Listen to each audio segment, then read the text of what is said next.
জুলাই গণ অভ্যুত্থানে রাজধানীর চাঁখারপুলে দশম শ্রেণীর শিক্ষার্থী আনাস সহ ৬ জনকে হত্যার মামলায় দ্বিতীয় দিনে আন্তর্জাতিক অপরাধ ট্রাইব্যুনালে সাক্ষ্য দিয়েছেন কলেজ শিক্ষক আঞ্জুয়ারা ইয়াসমিন। বিচারপতি গোলাম মর্তুজা মজুমদারের নেতৃত্বাধীন ৩ সদস্যের ট্রাইব্যুনাল ১-এ দুপুর ১২টার দিকে সাক্ষ্য গ্রহণ শুরু হয়। এই মামলার ৮ আসামির মধ্যে গ্রেফতার থাকা ৪ আসামি শাহবাগ থানার সাবেক পরিদর্শক আরশাদ হোসেন এবং ৩ কনস্টেবল সুজন হোসেন, ইমাজ হোসেন ইমন ও নাসিরুল ইসলামের উপস্থিতিতে এই সাক্ষ্য গ্রহণ অনুষ্ঠিত হয়। গত বছরের ৫ আগস্ট চাঁখারপুলের শহীদ আনাস সহ ৬ জনকে গুলি করে হত্যা করে পুলিশ। আঞ্জুয়ারা ইয়াসমিন কিছু ঘটনার ভিডিও করেছিলেন। আদালতে দেয়া জবানবন্দিতে তিনি সেসব ঘটনার বর্ণনা তুলে ধরেন।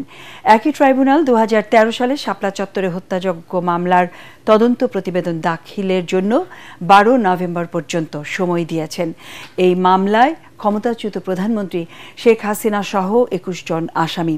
এর মধ্যে গ্রেফতার হয়ে কারাগারে থাকা সাবেক স্বরাষ্ট্র প্রতিমন্ত্রী শামসুল হক টুকু, সাবেক আইজিপি AK-M শহীদুল হক, সাবেক সেনা কর্মকর্তা জিয়াউল আহসান সহ ৪ জনকে সকালে ট্রাইব্যুনালে হাজির করা হয়।